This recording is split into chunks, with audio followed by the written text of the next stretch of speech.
AP ప్రభుత్వం కీలక నిర్ణయం తీసుకుంది. సూపర్ సిక్స్ పథకాల అమలుపైన మంత్రివర్గ భేటీలో చర్చించారు. 4 నెలల కాలంలో 3 హామీలను అమలుకు నిర్ణయించారు. అధికారంలోకి వస్తే సూపర్ సిక్స్ అమలు చేస్తామని కూటమి నేతలు హామీ ఇచ్చారు. ఇప్పటికే ఉచిత గ్యాస్ సిలిండర్ల పథకం అమలు చేస్తున్నారు.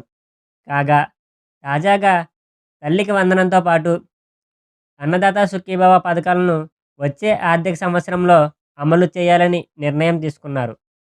ఈ మేరకు మంత్రివర్గులు విధి విధానాల ఖరారు బాధ్యతకు అప్పగించారు.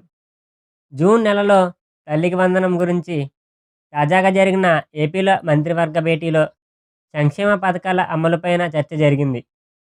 అందులో భాగంగా సంక్షేమ పథకాలు హామీ ఇచ్చిన విధంగా అమలు చేస్తామని ముఖ్యమంత్రి చంద్రబాబు స్పష్టం చేశారు. అమలు కార్యాచరణ ఖరారు చేశారు. ఏప్రిల్ నుంచి ప్రారంభం కానున్న కొత్త ఆర్థిక సంవత్సరంలో ఒక్కొక్కటిగా అమలుకు నిర్ణయించారు. జూన్ నుంచి ప్రారంభం కానున్న విద్యా సంవత్సరం వేళ తల్లికి వందనం ఇవ్వాలని డిసైడ్ అయ్యారు. విద్యా సంవత్సరం ప్రారంభం వేళ ఈ పథకం అమలుకు నిర్ణయం తీసుకున్నారు. ఎంతమంది పిల్లలు ఉంటే అంతమందికి ఈ పథకం కింద తల్లుల ఖాతాల్లో ఒక్కొక్కరికి 15,000 జమ చేస్తామని హామీ ఇచ్చారు. ఇప్పుడు జూన్ నెలలో ఈ పథకం అమలు చేయాలని నిర్ణయించారు. అదేవిధంగా అన్నదాత సుఖీభవ పథకం ద్వారా ప్రతి రైతుకు ఏటా 20,000 ఇస్తామని హామీ ఇచ్చారు. ఈ నిధుల కోసం రైతులు ఎదురు చూస్తున్నారు. కేంద్రం అమలు చేస్తున్న పీఎం కిసాన్ పథకం కింద ఇస్తున్న 6,000కు రాష్ట్ర ప్రభుత్వం మరో 14,000 కలిపి 20,000 రైతుల ఖాతాల్లో జమ చేయాలని తొలుత నిర్ణయించారు.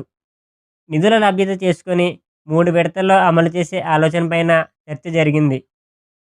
అయితే వచ్చే ఆర్థిక సంవత్సరంలోనే ఈ పథకం కూడా అమలు చేయాలని తాజాగా నిర్ణయం తీసుకున్నారు.